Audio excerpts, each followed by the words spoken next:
Welcome back to Equity TV. I'm Francis Mayer, and this week we're focusing on our student veterans.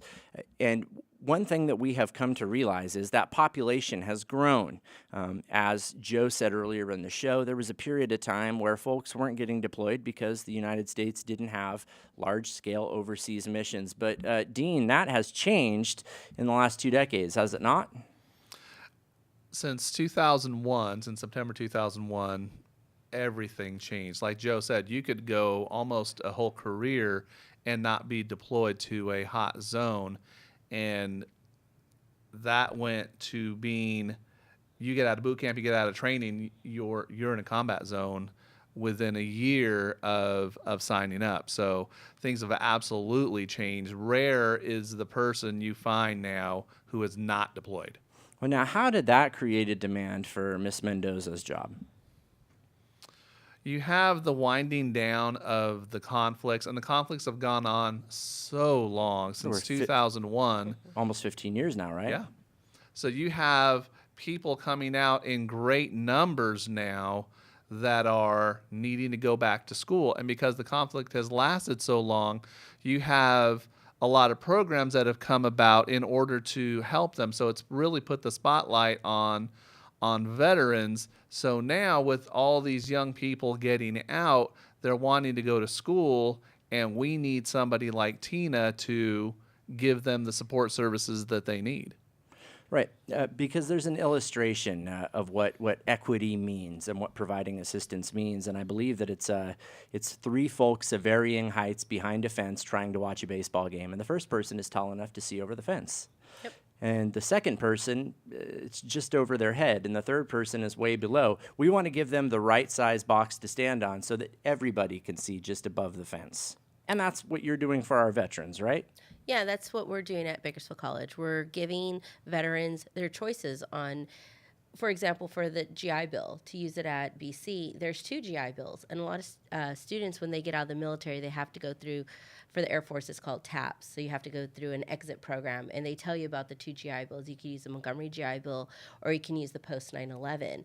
And each has their pros and cons, but a lot of times veterans are instructed to use the post 9/11 because that benefit will pay for your tuition, and that benefit will give you a $1,300 stipend. It'll give you a $500 book stipend each semester. Wow. Which is, it sounds pretty good. But if you have the Montgomery GI Bill, you can get $1,700 a month as a stipend. And if you're low income and you qualify for the BOG, doesn't really matter if the VA is going to pay for your tuition or not, because the state of California will pay for it. So in essence, both benefits are good, but there's just certain rules and regulations for each. And I try to be as informative with my veteran students as possible so they can make a really good choice on which benefit to use, because you have to relinquish one or the other when you choose your benefits. And just to be clear also and distinguish, we are a not-for-profit. That is correct. And you are probably the best person to talk to this about, because you're not going to get a bonus for winning enrollments. No. Your bonus comes in your heart when you see these guys move on to get a degree or you see their lives improve. So the advice you give them, and you're a veteran yourself. I am a veteran, yeah.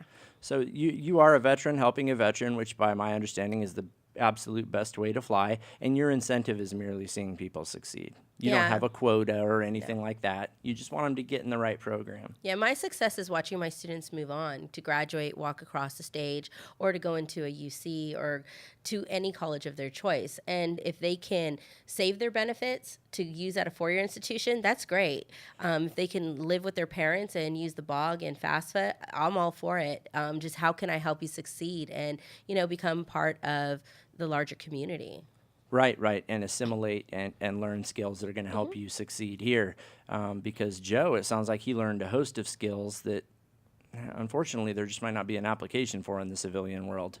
But we can teach them those at Bakersfield College. So, Dean, if you could tell me, pretend that I'm a guy who just mustered out of the military, and here we are. We're coming up on May. What do I do? Where do I go? Who do I talk to first? I would tell you the first person you need to talk to is this lady right here, Yep. Tina Mendoza, and she will put you on the right But path. what about paperwork, man? Do I have to fill out a bunch of paperwork and stuff? Do I? She will put you in that direction. What to fill out, how to fill it out. Because I don't like filling out paperwork. You're gonna fill it out, If you've been in the military, you like paperwork. Sure, right. or you tolerate Yes. paperwork. But she's going to help me with that. Absolutely. Okay, very good. Absolutely. And it's not, and that's one of the reasons we hired her. So it's not so daunting. Many a veteran has said, this is just, forget it. That's what I've It's heard. too much of a maze for any college student, veteran, non-traditional, traditional. It's a maze. It really can be a maze. It really can be daunting. And like she mentioned earlier, if you have a problem where to sit and large crowds and waiting for too long, you're just going to say, I can't do it. Sure. No, that makes perfect sense. And, if we could, Tina, we'd outfit you with a giant neon sign that says, "Vets come here." Oh, they pretty much find me because if you Yes. walk into the lounge, everybody's like, "Oh, you need to see Tina." You'll recognize her. They pretty much kind of have this tracking device on me and where to find me.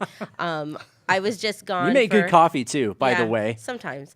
I was just gone for a couple days and I was connected to my cell phone. So people were emailing me. I was replying to emails because we're in priority registration right now. So I have a lot of vets that are coming to BC for fall and summer that are transitioning back to Bakersfield. I have people from Texas, people from San Diego emailing me on trying to get summer classes. So I've been in contact with them via email. They've been scanning papers. They've been taking photos of their DD-214s with their smartphones, emailing them to me.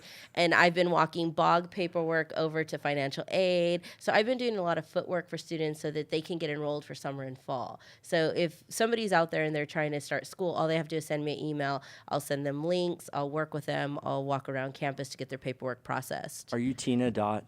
Tina.mendoza@bakersfieldcollege.edu. Okay, well, I'm going to go ahead and put that on blast on the institutional Facebook page later with a link to your interview so that folks have no excuses. This is priority registration time, and that's just one of the many benefits that our veterans are entitled to. It's a small way for us to say thanks, and it's also something that helps them get a foot in the door. If you've ever known a student who is having a hard time getting into a class, well, you're going to find out just how key priority registration is. What about the little stuff like parking?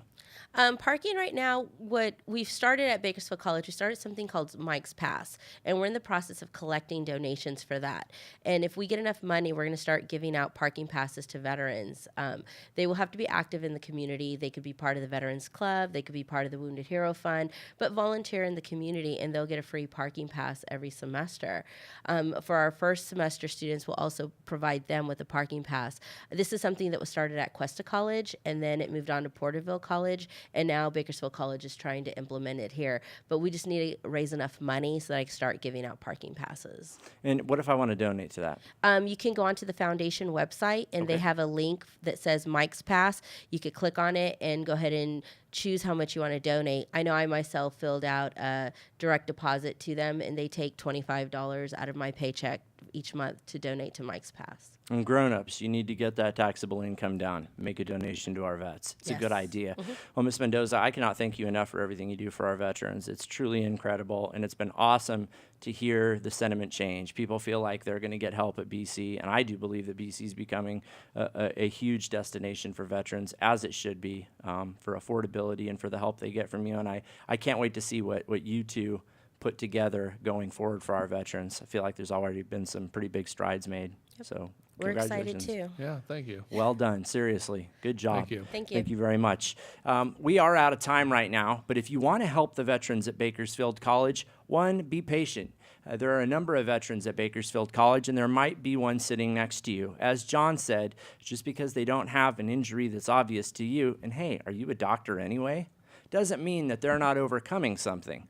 So keep that in mind. And also, if you want to make a donation so that they can get a parking pass, you can do that by contacting the Bakersfield College Foundation.